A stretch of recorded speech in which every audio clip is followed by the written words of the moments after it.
We're not dependent on a NATO resolution or UN resolution to execute policies consistent with the national security of the United States. Now, Secretary Panetta, you, in your talk, in your remarks, you talk about first, we're working to increase diplomatic isolation and encouraging other countries to join the European Union and Arab League in imposing sanctions.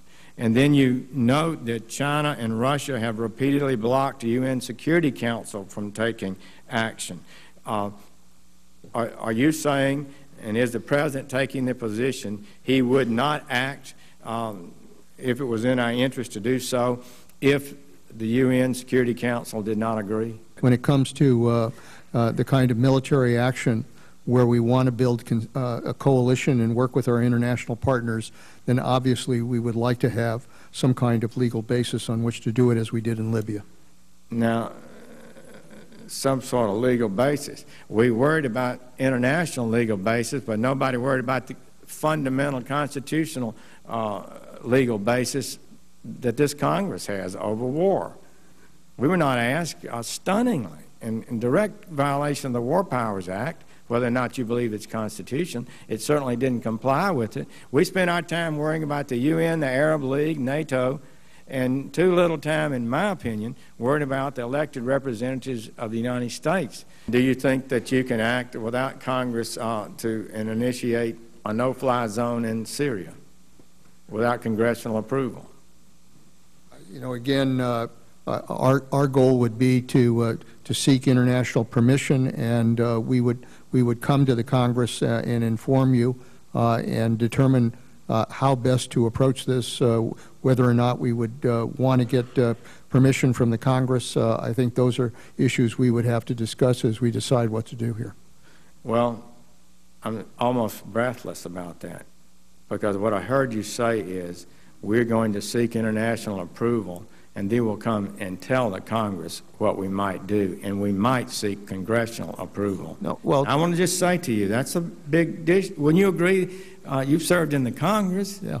Wouldn't you agree that that's would be pretty breathtaking to the average American? So would you like to clarify that? But I've also served with Republican presidents and Democratic presidents who has always reserved the right to defend this country if necessary.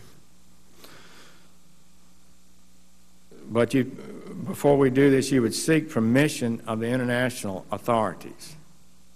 If we're working with an international coalition and we're working with NATO, we would want to be able to get appropriate permissions in order to be able to do that. That's something that, you know, all of these countries would want to have some kind of legal basis on which to act. What legal basis are you looking for? What entity? Well, obviously, if NATO made the decision to go in, that would be one. If we developed an international coalition beyond NATO, then obviously some kind of UN security resolution would be the basis for that. Coalition of. So you're saying NATO would give you a legal basis, and an ad hoc coalition of nations would provide a legal basis?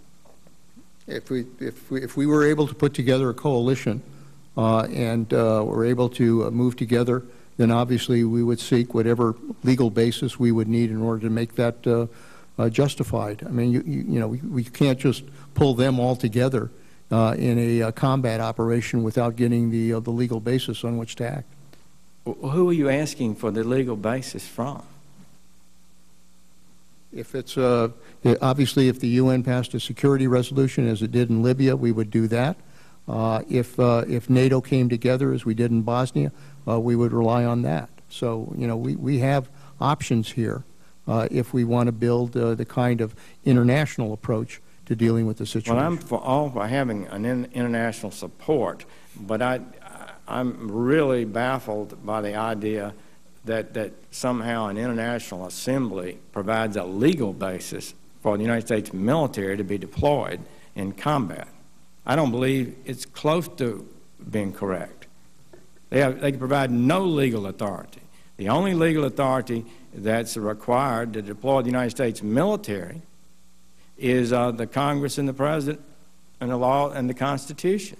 Let me just for the record be clear again, Senator, so there's no misunderstanding. When it comes to the national defense of this country, the President of the United States has the authority under the Constitution to act to defend this country, and we will. If it comes to an operation where we're trying to build a coalition of nations to work together to go in and operate as we did in Libya or Bosnia, for that matter, Afghanistan, we want to do it with permissions either by NATO or by the international community.